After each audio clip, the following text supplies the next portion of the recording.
Halo semua, salam sejahtera Malaysia. Selamat datang ke channel Fels Lifestyle. Info padu, info hangat disediakan di dalam channel ini. Nah, satu isu hangat hari ini yang saya nak kongsikan. Kali ini berkaitan dengan salah satu, saya boleh katakan mungkin influencer ataupun salah satu content creator di Malaysia yang hari ini namanya disebut-sebut. Tidak lain dan tidak bukan nama Didi Chronicle yang kita dapat lihat membuat video parodi di laman Facebook page beliau. Nah, pada akhirnya, kenapa tiba-tiba nama Didi Chronicle ini disebut ramai? Oh, rupanya ini satu berita hangat, mungkin ramai yang terlepas pandang ataupun ramai yang masih tidak tahu. Di sini saya kongsikan satu artikel daripada Malaysia Kini. 49 laporan polis dibuat terhadap Didi Chronicle. Artikel ini pada Februari 18, 2024. Berita sepenuhnya, sejumlah 49 laporan polis dibuat di seluruh negara ke atas pempengaruh media sosial Didi Chronicle yang membuat video parodi didakwa mempersendahkan keputusan mahkamah dalam isu enakmen syariah. Wow, ini pasti satu isu yang hangat, tetapi kita harap terdapat satu jalan penyelesaian yang baik.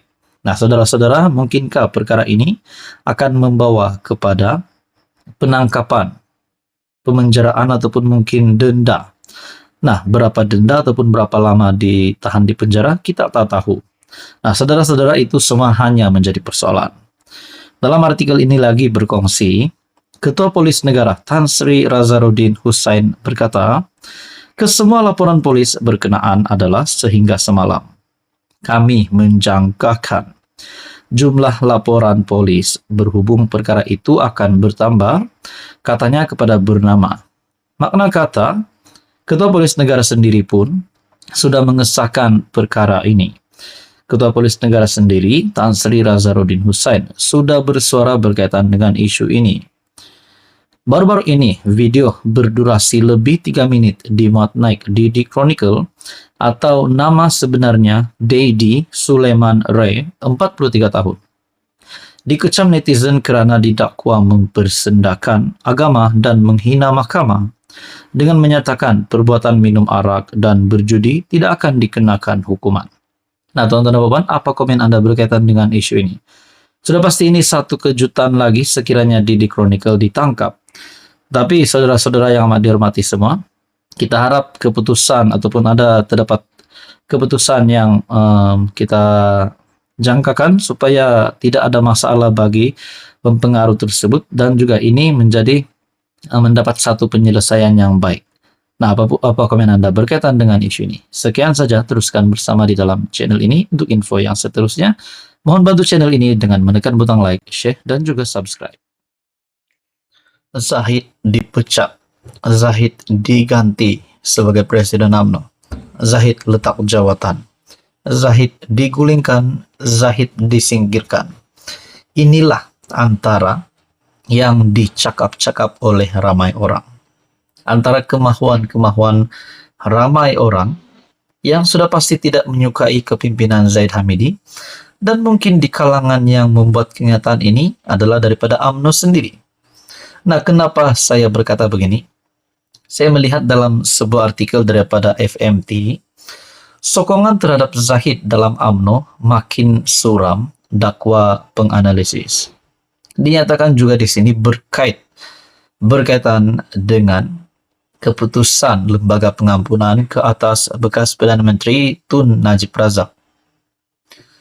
Bekas Perdana Menteri Najib Razak. Nah, saudara-saudara, Hishamuddin Bakar berkata penyokong tegar Najib Razak kecewa selepas Presiden UMNO tidak berjaya mendapatkan pengampunan penuh. Adakah ini satu bentuk pemberontakan terhadap UMNO?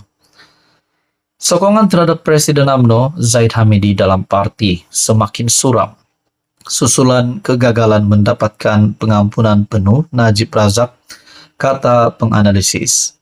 Hishamuddin Bakar dari Ilham Center berkata, Ada beberapa pihak hanya menyokong Zahid selepas beliau berjanji berusaha melepaskan Najib dari penjara pada Perhimpunan Agung parti itu tahun lalu.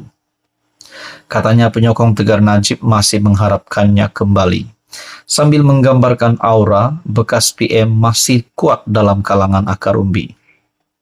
Penganalisis berkata ada beberapa pihak hanya menyokong Zahid selepas Zahid pernah berjanji untuk berusaha melepaskan Najib dari penjara pada Perhimpunan Agung Parti pada tahun lepas. Nah, ini satu kenyataan Zahid yang pasti mengejutkan. Rupanya Zahid pernah berjanji. Kalau benar, adakah Zahid memang sudah berjanji kepada UMNO bahwa akan melepaskan Najib? Tapi pada akhirnya, keputusan Lembaga Pengampunan bahwa pengurangan hukuman Najib Razak daripada 12 tahun kepada 6 tahun dan denda dikurangkan daripada RM 200 juta lebih kepada 50 juta.